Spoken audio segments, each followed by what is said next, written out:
যে ফেরাউন যেদিন ধ্বংস হয়েছে তার আগের দিন ছিল 9 তারিখ। কয় তারিখ? 9 তারিখ।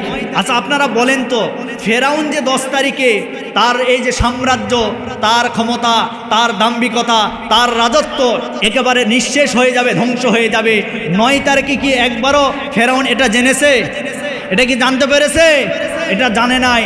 তারপরেও ফেরাউনকে রব্বুল আলামিন পৃথিবীর মানচিত্র থেকে এক মুহূর্তের ভিতরে তার ক্ষমতা, তার দাম্ভিকতা, তার অহংকারিতা সব কিছু চূর্ণ বিচূর্ণ করে দিয়েছে। কথা বলেন ঠিক কিনা? সুতরাং আজকেও যারা ফেরাউনি কায়দায় আমাদের মুসলমানদের উপরে জুলুম নির্যাতন অত্যাচার করছে, আমরা তাদেরকে বলতে চাই, তারা হয়তো জানে না তাদের সামনে ফেরাউনের মতন বিপদ তাদের সামনে অপেক্ষা করছে। এখনো সময় আছে, সাবধান হয়ে যান, নইলে ফেরাউনকে রব্বুল আলামিন যেভাবে দুনিয়া থেকে ধ্বংস করে দিয়েছে, এই ফেরাউনের উত্তরসূরিদেরকে পৃথিবীর মানচিত্র থেকে চিরবিদায় করে দিবে। কথা বলেন ঠিক কিনা? আমাদের মূল শিক্ষা হলো মৃত্যু কখন কাকে কিভাবে গ্রাস করে ধরবে আমরা কেউ জানি না। আমি একটা আয়াত তেলাওয়াত করেছি, আল্লাহ বলেন ইন্না বাতশা রব্বিকা লাশাদীদ, আল্লাহর ধরা বড় শক্ত ধরা, বড় কঠিন ধরা। আল্লাহ যখন কাউকে ধরে তখন কিন্তু ছাড়ে না, আল্লাহ সহজে কাউকে ধরেও না। কথা বলেন, আল্লাহ সহজে কাউকে ধরে না, কিন্তু একবার যখন ধরবে, নমরুদের মতো, ফেরাউনের মতো, হামানের মতো, সাদ্দাদের মতো এই পৃথিবীর মানচিত্র থেকে লাঞ্ছিত অপমানিত করে বিদায় করার ক্ষমতা আল্লাহর আছে। কথা বলেন ঠিক কিনা? আল্লাহর সেই ক্ষমতা আছে না নাই?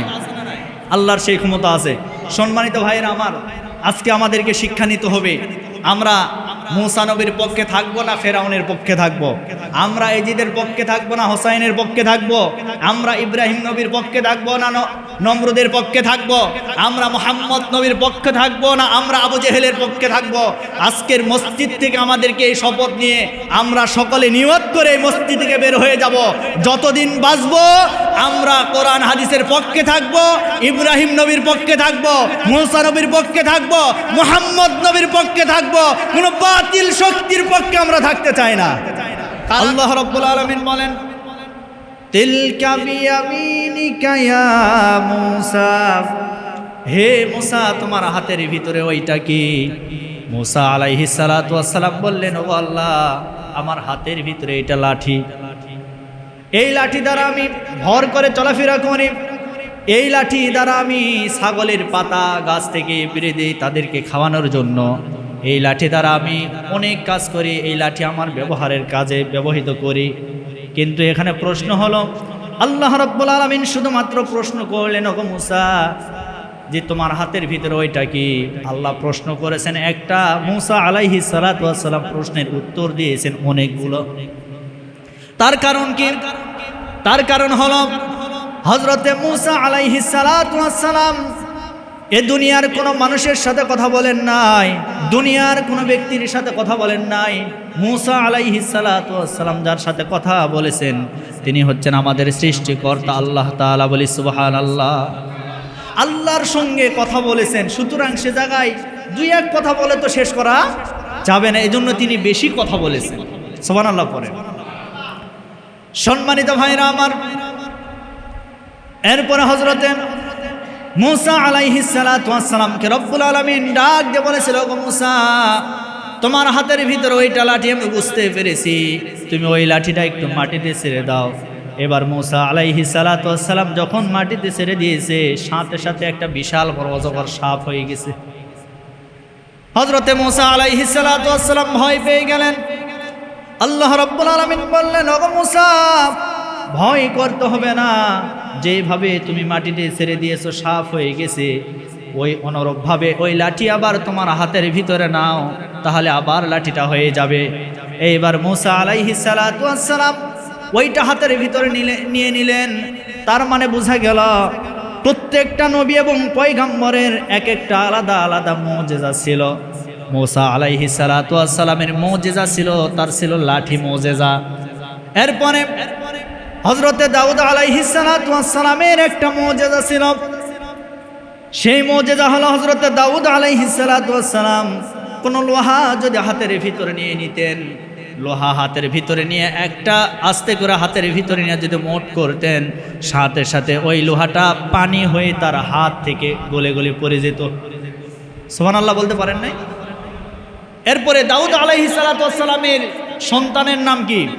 হযরতে সুলাইমান আলাইহিস সালাতু ওয়াস সালাম। তার একটা মুজিজা ছিল। তার মুজিজা কি?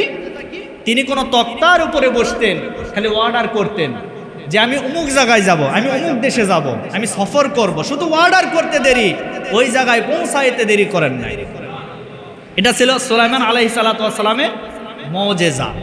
এরপরে হযরতে ঈসা আলাইহিস সালাতু ওয়াস সালামের একটা মুজিজা ছিল।